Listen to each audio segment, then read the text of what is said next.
Kumusta? Ang maminaw ug magtuon? Makakat-on. Kini si Teacher Helen kaninyo naghinam-hinam na nga magtudlo aron walay mga bata nga mabiyaan sa mga pagtuon. Ang mga bata nga kugihan magtuon, taas ang puruhan nga mamahimong malampuson. Mga bata, magtuon na usab kita sa atong mga pagtulunan karon. Sige, ang atong tunan walay lain kung dili ang pag-ila sa mga nilangkob nga pulong. Sa Ingles, gitawag kini og compound words. Sa daw kadtong mga bata sa Ingles gitawag og compound words. Sa atong pinulungan, pag-ila sa mga linangkob nga pulong. Okay. Sige, apan una nato kana sugdan. Palihog sa pag-andam sa inyong mga gamit sama sa papel o lapis. Aron mabuhat nato ang mga buluhaton nga angay natong pagabuhaton. Sige. Kung naandam na, magsugod na kita. Kini mao ang atong katuyuan sa atong pagtuon karon. Na, mailhan ang mga pulong nga linangkob. Kung sa Ingles, compound words. Kinahanglan mailan nato kini. Ikaduha, makahatag og mga pananglitan sa mga pulong nga linangkob. Bot pasabot kung inyong masabtan ang maong mga pulong. Kung sa gani kadto mga bata, pulong nga linangkob o linangkob nga mga pulong. Kung masabtan ninyo, ang buot pasabot nga na makahatag kay kamuog mga pananglitan ini. Ikatulo, magamit ang maong linangkob nga mga pulong sa paghimo og mga kapahayag o pugpulong.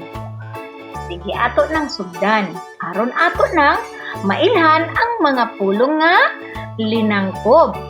Sige, sugdan na nato. Karon atong tun-an ang pagbuhat og mga pulong linangkob. Unsaon kini nato paghimo? Nakita ba ninyo ang mga hulagway nga akong gipakita?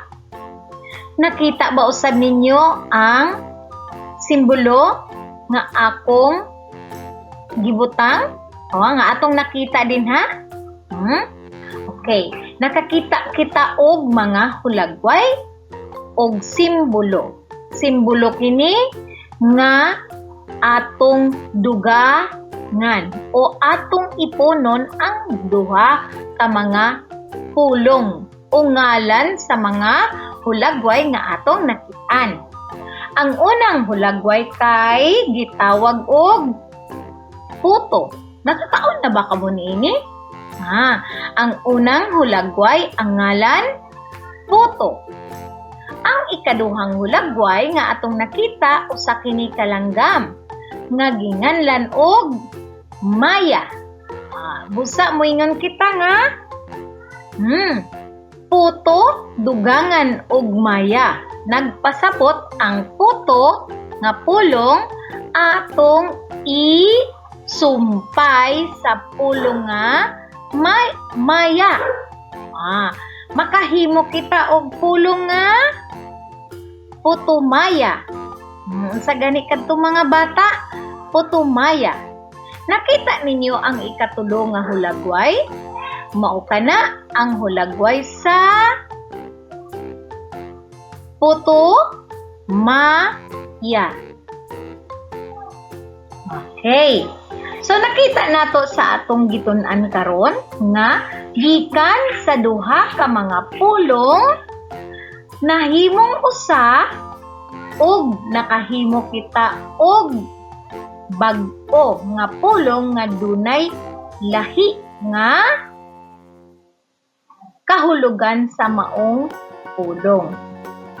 Nasabtan ba mga bata? Sige. Ikaduha nga pananglitan.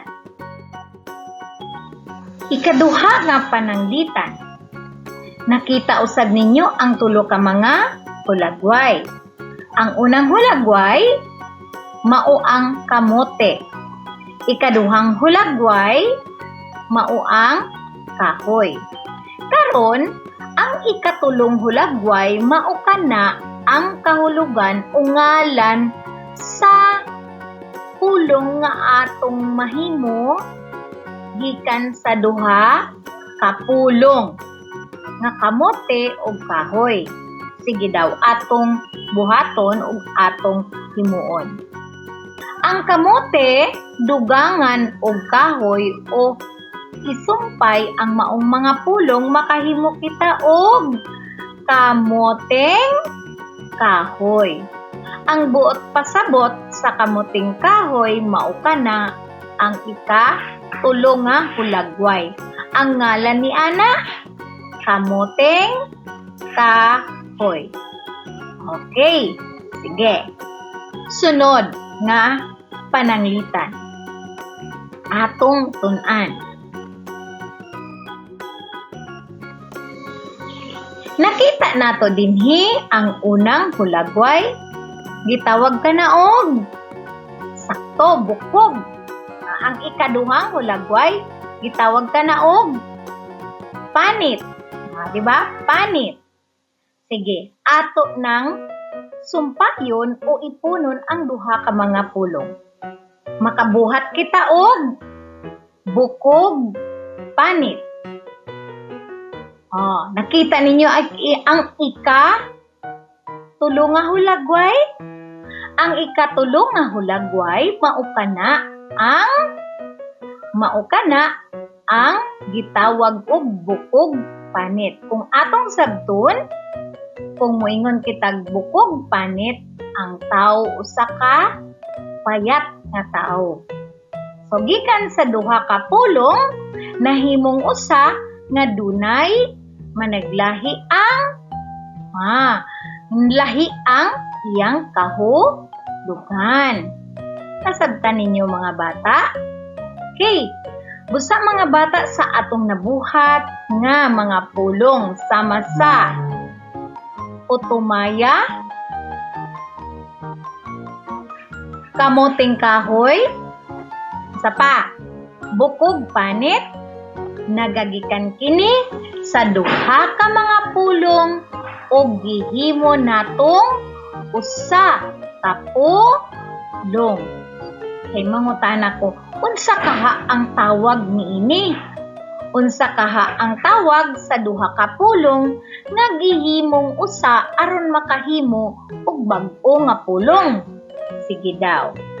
Atong latawon ug atong hatagan og kahulugan. Okay. Ang mga pulong nga atong nahimo gikan sa duha ka managlahing mga pulong sama sa utumaya, bukog panit, kamuting kahoy. Sila gitawag og linangkob nga mga pulong. Unsa daw kadto mga bata? Linangkob nga mga pulong. Kung sa Ingles, gitawag kini og compound words. Okay. Ang compound words o linangkob nga mga pulong nagagikan sa duha ka pulong gihimong usa aron makahimo og bag-ong pulong nga mamahimong adunay lahi nga kahulugan. Sige. Okay, compound words. Sige daw.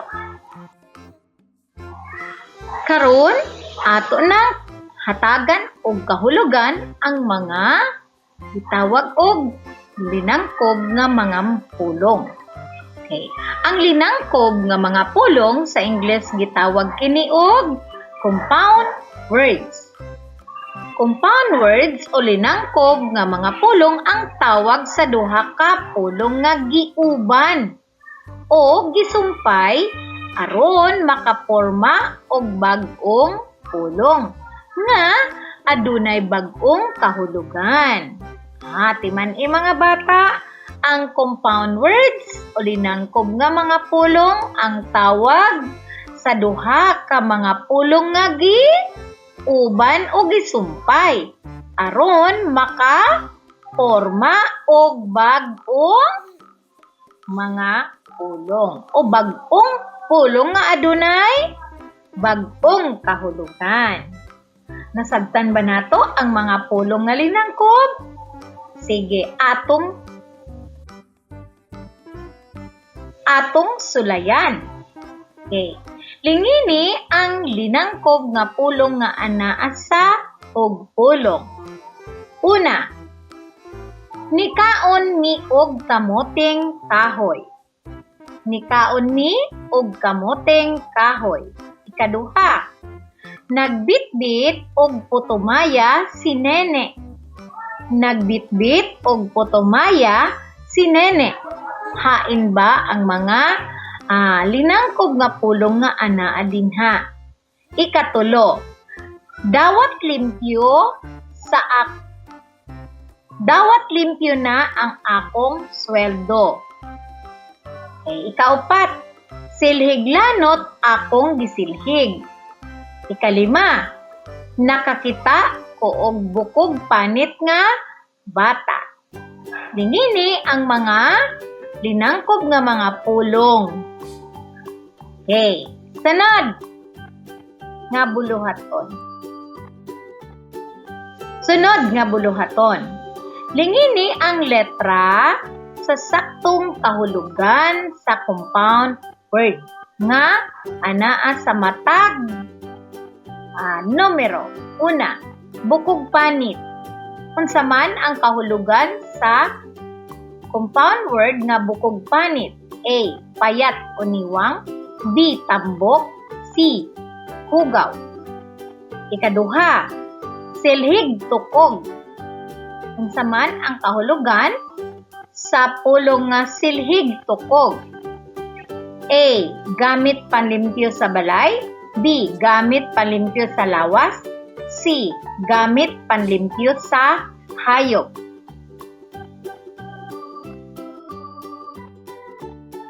Ikatulo, kamoteng kahoy. Unsa man ang kahulugan sa compound word o linangkob nga pulong nga kamoteng kahoy? A, usa ka sitserya. B, usa ka imnunon. C, usa ka lagotmon. Ikaupat, sibuyas dahon. Unsa man ang kahulugan sa linangkob nga pulong nga sibuyas dahon? A, usa ka prutas. B, usa ka lamas. C, usa ka gatas. Ikalima, bungag singot. Unsa man ang kahulugan sa bungag singot? A, sakit sa panit. B, usa ka prutas. C, parte sa lawas. Lingini ang letra sa saktong kahulugan sa mga compound words o linangkob nga pulong nga atong gibasa sa matag numero. Sunod nga buluhaton. Butangi og check kung ang mga pulong sa ubos compound words ug X kung dili. Una, paglakaw. Unsa man kini? Compound words o dili? Ikaduha, nagbitbit. Ikatulo, dawat limpyo. Ikaupat, silhiglanot. Ikalima, nakakita. Sige. Sunod, karon nahuman na kita sa atong mga buluhaton. Aniya na kita sa pagpamalandong kung angay natong hinumduman. nga ang mga pulong nga linangkob gitawag kini sa Ingles og compound words nga nagagikan kini sa duha ka mga pulong nga giuban o gisumpay aron makaporma og bag-ong pulong nga adunay bag-ong kahulugan. Mao kana ang atong gitun-an nga compound words o nilangkob nga mga pulong. Kana sila. Okay. Og atong hinamduman nga ang mga pulong nga atong nahimo gikan sa atong mga pagtuon sama sa putumaya nga nagagikan sa duha ka mga pulong ug atong gisumpay, bukog panit, kamoting kahoy, sila ang mga pananglitan sa mga compound words kun pulong nga linangkob o linangkob nga mga pulong. Sa Ingles, gitawag kini og compound word. Okay? Sige. Ato nang ihatag ang mga tubag sa atong mga gihimo nga mga buluhaton. Sige daw, ato nang sugdan ang lingini ang linangkob nga pulong nga ana sa pulong. Nikaon mi og kamoteng kahoy. Hain ba ni ana ang linangkob nga mga pulong? Kamoteng kahoy. Nagbitbit og putumaya si Nene. Hain ba ang pulong nga linangkob o linangkob nga pulong sa maunghog pulong? Putumaya. Ikatulo, dawat limpyo na ang akong sweldo. Mao ka na. Ang ikaupat, siliglanot akong gisilig. Ang pulong nga linangkob kay silig lanot. Ikalima, nakakita ko og bukog panit nga bata. Ang pulong nga linangkob kay bukog panit. Nakuha ba ninyo ang saktong tubag? Sige, sunod. Lingini ang letra sa saktong kahulugan sa mga compound words. Okay, number 1, bukog panit. Unsa man ang kahulugan nini? A, payat, uniwang. B, tambok. C, hugaw. Ang tubag, letra A, payat, uniwang. Silhig tukog. Hain ba ang saktong kahulugan nini? Letra A, gamit kini sa paglimpyo sa balay. Ikatulo, kamoteng kahoy. Unsa man kini? Unsa man ang kahulugan nini? A, usa ka sitserya. B, usa ka himnonon. C, usa ka lagutmon. Ang tubag, letrang C. Ikaupat, sibuyas dahon. Unsa man ang kahulugan sa sibuyas dahon? A, usa ka prutas. B, usa ka lamas. C, usa ka gatas. Sige. Ang tubag, letra B, usa ka lamas. Ikalima, bungag singot. Unsa man ang kahulugan nini? A, sakit sa panit. B, usa ka prutas. C, parte sa lawas. Ang tubag, letra A, sakit sa panit o katol-katol sa panit. Sunod, butangi og check ang mga pulong sa ubos. Kung kini compound words o kung dili, butangi og eki. Number 1, paglakaw. Ang tubag, eki. Nagbitbil. Ang tubag, eki. Dawat limpyo. Ang tubag, check. Kay compound words man kini. Ikaupat, silhig lanot. Ang tubag, check. Nakakita.